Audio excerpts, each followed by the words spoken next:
ಈ ತರ ಚಟ್ನಿನ ಒಮ್ಮೆ ಆದ್ರೂ ನೀವು ಮಾಡಿ ನೋಡ್ಲೇಬೇಕು, ಅಷ್ಟೊಂದು ರುಚಿಯಾಗಿದೆ ಈ ಚಟ್ನಿ.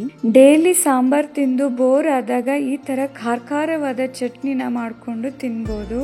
ಅನ್ನದ ಜೊತೆಗಾಗ್ಲಿ, ಚಪಾತಿ ಜೊತೆಗಾಗ್ಲಿ, ಇಲ್ಲ ದೋಸೆ ಜೊತೆಗಾಗ್ಲಿನೂ ತುಂಬಾನೇ ಟೇಸ್ಟಿ ಆಗಿರುತ್ತೆ ಇದು. Hi hello everyone, welcome to Hegde's corner. ನಾನಿವತ್ತು ಮಾವಿನ ಶುಂಠಿ ಗೊಜ್ಜು ಅಥವಾ ಚಟ್ನಿನ ಹೇಗ್ ಮಾಡೋದು ಅಂತ ತೋರಿಸ್ತೀನಿ. ಅದಕ್ಕೂ ಮೊದಲು ಯಾರಾದ್ರೂ ನಮ್ಮ ಚಾನೆಲ್ ನ ಫಸ್ಟ್ ಟೈಮ್ ನೋಡ್ತಾ ಇದ್ರೆ ದಯವಿಟ್ಟು ಸಬ್ಸ್ಕ್ರೈಬ್ ಮಾಡ್ಕೊಳ್ಳಿ. ಹಾಗೇನೆ ಈ ರೆಸಿಪಿನ ಹೇಗ್ ಮಾಡಿದೀನಿ ಅಂತ ವಿಡಿಯೋನ ಕೊನೆ ತನಕ ಮಿಸ್ ಮಾಡದೆ ನೋಡಿ. ನಮ್ಮ ಮಲೆನಾಡ್ ಕಡೆಯವರಿಗೆ ಈ ಅಂಬೆ ಕೊಂಬು ಅಥವಾ ಮಾವಿನ ಶುಂಠಿ ಅಂದ್ರೆ ಏನು ಅಂತ ಚೆನ್ನಾಗಿ ಗೊತ್ತಿರುತ್ತೆ. ಇದು ಸೇಮ್ ಶುಂಠಿ ತರನೇ ಇರುತ್ತೆ, ಬಟ್ ಫ್ಲೇವರ್ ಮಾತ್ರ ಮಾವಿನಕಾಯಿ ಸ್ಮೆಲ್ ಬರುತ್ತೆ. ಅದಕ್ಕೆ ಇದನ್ನ ಮಾವಿನ ಶುಂಠಿ ಅಂತ ಕರಿತೀವಿ. ಇದು ಎಲ್ಲ ಮಲೆನಾಡ್ ಐಟಮ್ ಸಿಗತ್ತಲ್ವಾ, ಆ ತರ ಸಿಗೋ ಮಂಗಳೂರು ಸ್ಟೋರ್ ಅಲ್ಲೆಲ್ಲ ಸಿಗತ್ತೆ. ಫಸ್ಟ್ ಇದನ್ನ ಚೆನ್ನಾಗಿ ವಾಶ್ ಮಾಡ್ಕೊಂಡು ಇದರ ಸ್ಕಿನ್ ಅನ್ನ ರಿಮೂವ್ ಮಾಡಿ ಈ ತರ ಕಟ್ ಮಾಡಿ ಇಟ್ಕೊಂಡಿದೀನಿ. ಇದನ್ನ ನೋಡಿ, ಈ ತರ ಪೀಸ್ ಅಲ್ಲಿ ಒಂದು 2 ರಿಂದ 3 ಪೀಸ್ ಅನ್ನ ತಗೊಂಡಿದೀನಿ. ಈ ಚಟ್ನಿನ ಮಾಡೋಕೆ ಏನೇನ್ ಇಂಗ್ರೀಡಿಯೆಂಟ್ಸ್ ಬೇಕು ಅಂತ ನೋಡೋದಾದ್ರೆ 2 ರಿಂದ 3 ಮಾವಿನ ಶುಂಠಿನ ಈ ತರ ಕಟ್ ಮಾಡಿ ಇಟ್ಕೊಂಡಿದೀನಿ.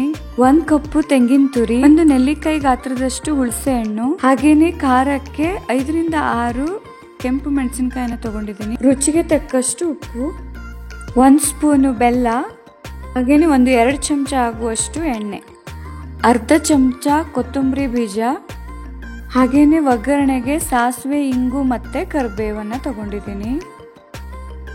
ಬನ್ನಿ ಇವಾಗ ಮಾವಿನ ಶುಂಠಿ ಚಟ್ನಿನ ಹೇಗ್ ಮಾಡೋದು ಅಂತ ತೋರಿಸ್ತೀನಿ. ಫಸ್ಟ್ ಒಂದು ಒಗ್ಗರಣೆ ಸೌಟಲ್ಲಿ ಅದನ್ನ ಬಿಸಿ ಮಾಡ್ಕೊಂಡು ಈ ಮಾವಿನ ಶುಂಠಿ ಕಟ್ ಮಾಡಿ ಇಟ್ಕೊಂಡಿರೋದನ್ನ ಹಾಕ್ತಾ ಇದ್ದೀನಿ. ಜೊತೆಗೆ ಒಂದು ಅರ್ಧ ಸ್ಪೂನ್ ಆಗುವಷ್ಟು ಎಣ್ಣೆನ ಹಾಕೊಂಡು ಫ್ರೈ ಮಾಡ್ಕೋತಾ ಇದ್ದೀನಿ. ಸ್ವಲ್ಪ ಹಸಿ ವಾಸನೆ ಹೋಗೋವರೆಗೂ ಫ್ರೈ ಮಾಡ್ಕೊಂಡ್ರೆ ಸಾಕು. ಜಾಸ್ತಿ ಫ್ರೈ ಮಾಡಿದ್ರೆ ಅದ್ರದ್ದು ಫ್ಲೇವರು ಹೋಗ್ಬಿಡತ್ತೆ. ಫ್ರೈ ಆಗಿದೆ, ಇವಾಗ ಇದನ್ನ ಸಪರೇಟ್ ಆಗಿ ಎತ್ತಿಟ್ಕೋತೀನಿ. ಅದೇ ಒಗ್ಗರಣೆ ಸೌಟ್ಗೆ 5 ರಿಂದ 6 ಬ್ಯಾಡಗಿ ಮೆಣಸಿನಕಾಯಿನ ತಗೊಂಡಿದ್ದೀನಿ. ಹಾಗೇನೆ ಅರ್ಧ ಚಮಚ ಕೊತ್ತಂಬರಿ ಬೀಜನ ಅದಕ್ಕೆ ಹಾಕ್ತಾ ಇದ್ದೀನಿ. ಇವಾಗ ಇದಕ್ಕೂ ಸ್ವಲ್ಪ ಆಯಿಲ್ ಹಾಕೊಂಡು ಚೆನ್ನಾಗಿ ಫ್ರೈ ಮಾಡ್ಕೊತಾ ಇದ್ದೀನಿ. ಜಾಸ್ತಿ ಫ್ರೈ ಮಾಡಿ ಕೆಂಪಗೆ ಮಾಡಬಾರ್ದು, ಮೀಡಿಯಂ ಅಲ್ಲಿ ಫ್ರೈ ಮಾಡಿದ್ರೆ ಸಾಕು. ಫ್ರೈ ಆಗಿದೆ. ಇವಾಗ ಗ್ಯಾಸ್ ಅನ್ನ ಆಫ್ ಮಾಡಿಬಿಟ್ಟು ಅದಕ್ಕೆ ಸ್ವಲ್ಪ ಇಂಗನ್ನ ಹಾಕ್ತೀನಿ. ನೆಕ್ಸ್ಟ್ ಬಂದ್ಬಿಟ್ಟು ಒಂದು ಮಿಕ್ಸಿ ಜಾರ್ಗೆ 1 ಕಪ್ ಆಗುವಷ್ಟು ತುರಿದಿಟ್ಕೊಂಡಿರೋ ತೆಂಗಿನಕಾಯಿನ ತಗೊಂಡಿದ್ದೀನಿ. ಅದಕ್ಕೇನೆ ಅವಾಗ್ಲೇ ಫ್ರೈ ಮಾಡಿ ಇಟ್ಕೊಂಡಿರೋ ಈ ಮಾವಿನ ಶುಂಠಿನ ಹಾಕ್ತಾ ಇದ್ದೀನಿ. ಜೊತೆಗೆ ಮೆಣಸಿನಕಾಯಿ ಮತ್ತೆ ಕೊತ್ತಂಬರಿ ಬೀಜನ ಹೊರದಿಟ್ಕೊಂಡಿರ್ತೀವಿ ಅಲ್ವಾ, ಅದನ್ನು ಕೂಡ ಹಾಕ್ತಾ ಇದ್ದೀನಿ. ಹಾಗೇನೆ ರುಚಿಗೆ ತಕ್ಕಷ್ಟು ಉಪ್ಪನ್ನ ಹಾಕ್ತಿದ್ದೀನಿ. ಮತ್ತೆ 1 ಸ್ಪೂನು ಬೆಲ್ಲ, ಹಾಗೇನೆ 1 ದೊಡ್ಡ ನೆಲ್ಲಿಕಾಯಿ ಗಾತ್ರದಷ್ಟು ಹುಣಸೆ ಹಣ್ಣನ್ನ ಹಾಕ್ತಾ ಇದ್ದೀನಿ. ಹುಳಿ ಸ್ವಲ್ಪ ಜಾಸ್ತಿ ಬೇಕಾಗತ್ತೆ ಇದಕ್ಕೆ. ಇವಾಗ ಇವೆಲ್ಲವನ್ನ ಸೇರಿಸಿ ಗ್ರೈಂಡ್ ಮಾಡ್ಕೊಳ್ಳೋಣ.